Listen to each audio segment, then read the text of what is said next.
दोस्तों आज फिर आपके सामने गुजरे ज़माने के दो किस्से लेकर हाजिर हुआ हूँ। पहला किस्सा तो क्लासिक एक्ट्रेस आशा पारेख की पहली फिल्म दिल दे के देखो और उनके डायरेक्टर नासिर हुसैन से इश्क से जुड़ा हुआ है, और दूसरा किस्सा नासिर हुसैन की ही फिल्म तीसरी मंजिल से जुड़ा हुआ है। कैसे नासिर हुसैन और देव साहब की छोटी सी लड़ाई के कारण इस फिल्म में आशा पारेख के ऑपोजिट शम्मी कपूर को कास्ट कर लिया गया, जबकि नासिर हुसैन की पहली फिल्म देव साहब थे, मतलब देवानंद साहब थे।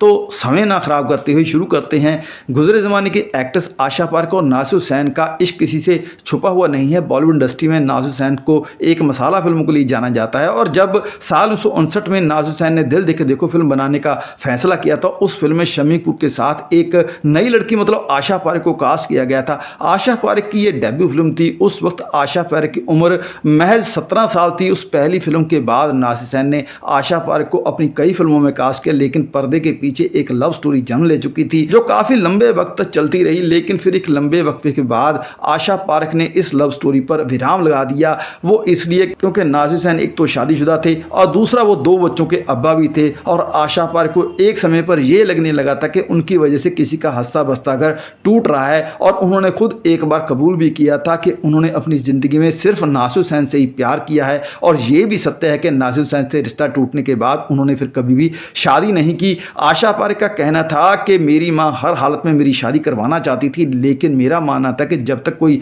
मनपसंद शख्स नहीं मिल जाता तब तक मैं शादी नहीं करूंगी, और ना ही मुझे कोई मिला और ना ही मैंने शादी करी। अब आते हैं इसी फिल्म के जुड़े दूसरे किस्से पर। फिल्म दे दे के देखो की कामयाबी के बावजूद नासिर हुसैन जब शम्मी कपूर के साथ काम करने के लिए तैयार नहीं थे, क्योंकि नासिर हुसैन साहब देवानंद साहब के बहुत करीबियों में से थे तथा वो देवानंद साहब के लिए ही ज़्यादातर लिखते थे। जब फिल्म प्यार किसी से होता है कि कामयाबी के बाद हुसैन साहब ने तीसरी मंजिल फिल्म बनाने का ऐलान किया था, तो इस फिल्म में भी उनकी फिल्म के नायक पहले देवानंद साहब ही थे। फिल्म का ऐलान होने के बाद जल्द ही फिल्म की शूटिंग शुरू होने वाली थी, और इसी बीच एक पार्टी में देव साहब और हुसैन साहब की मुलाकात हो गई और दोनों महफिल में बैठ गए। वैसे तो कहते हैं कि देव साहब कभी कभार एक आधा ड्रिंक ले लेते थे, लेकिन उस महफिल ने देव साहब ने और हुसैन साहब के बीच विजयानंद को लेकर एक छोटी सी नोकझोंक हो गई, और देव साहब ने उस रात 2-3 ड्रिंक ले लिए, और अब ड्रिंक का असर तो होना ही था।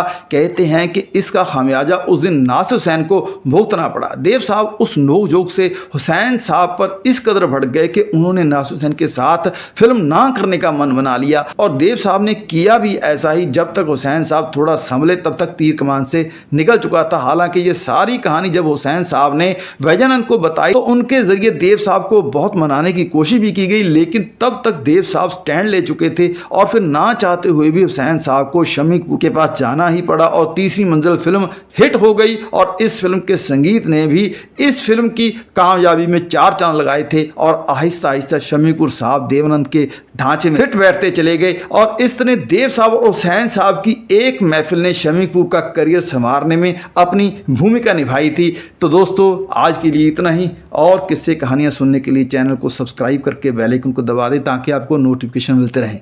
धन्यवाद।